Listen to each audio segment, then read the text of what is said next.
Abandoned Dreams by Samantha Lee. Some girls are born privileged. I am one of them. Not every girl has that luxury. This morning I could not get myself to look in the mirror, for the image I saw was one of a girl in my dreams last night. The one who had no wings. The one who dragged her battered legs into work every evening. Her delicate hands tied to her family's debt, and rouge-tempered lips taped shut with intimidation. So she spread her legs wide, and sold her heart to the despicable pleasure of men who knew nothing of love, until she could no longer walk. I found her by the roadside, by the red light of an unmarked shack in the outskirts of Phnom Penh, tossed like unsuitable garbage amongst the other girls, terribly damaged, unable to return home. I wanted to hide.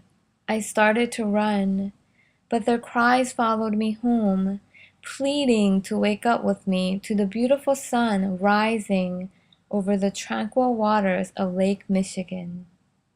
Yet, out of 1,000 liters of their desperate, persisting tears, I could only take in 1 bucket's worth. Cambodia is one of the more prominent places known for human sex trafficking. Poor economic conditions, low levels of education, corruption, and lack of control in the legal system helped sex industries thrive in this nation. The average age of a prostitute is 12 years old. The younger the child, the easier it is to manipulate. They are also less likely to have STDs, and some Asian men actually believe that having sex with a young virgin has some rejuvenating effects. Generally, due to their impoverished state, children are often forced into prostitution. Some are even drugged or tricked into the sex trade business. A family could be paid $150 to sell their child into prostitution. The child then remains in a brothel, which is a business residence of unsanitary conditions, inadequate food and medical care until all debts are paid off. Wages for sexual engagements vary. A virgin could be worth a lot, but after that, their value can drop to as little as $2 per client after all debt is subtracted from their owners. As a result, majority of these girls remain in brothels for an extended period of time. These children are often abused, beaten, and forced to have sex with as many as 20 clients per day. Most of them are also aware of STDs, but they don't always use protection, depending on their clients' preferences.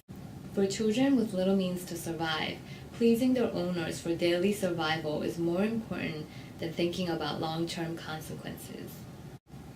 Once the girls become too ill or unsuitable to work, they are often discarded out into the streets.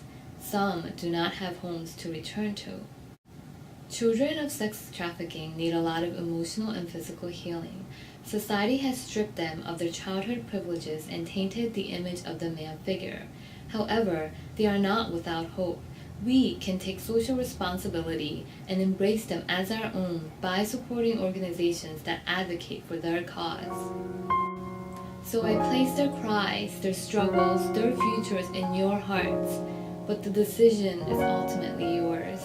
I ask of you individually to decide how far you want to go with it. Thank you so much for watching.